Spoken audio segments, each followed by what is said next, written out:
Nagbugna usabang dautan ug nagkadaiyang pagtulunan og relihiyon aron pagkatag-katag sa mga magtutuo ug paglimbong ug pagsalaag nanha kanila. Indis ang tao magdaig sa Ginoo, magindigay na noon sila si kinsa ba ang sakto ug si kinsa ba ang makaadto sa langit. Ang panaglalis walay maayong samputan, maong undangi ang panaglalis matag usa aron dili ka na magbaton og garbo ug pagdumot nganha sa inyong isig ka magtutuo.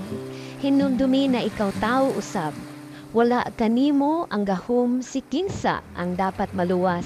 Padayon sa imong pagtuo apan ayaw panaway sa imong isig ka magtutuo. Kay wa ka masayod na imong kaatubang ang nagpadala kaniya mo ang balang espiritu ang atong Ginoo. Ug kung imo siyang gisaway mo usab ang espiritu na nagpadala kaniya ug hinumdumi kini. Pasayloon sa Ginoong nakasala sa iyang isig katawo apan dili niya pasayloon ang nakasala sa Espiritu Santo. Amen.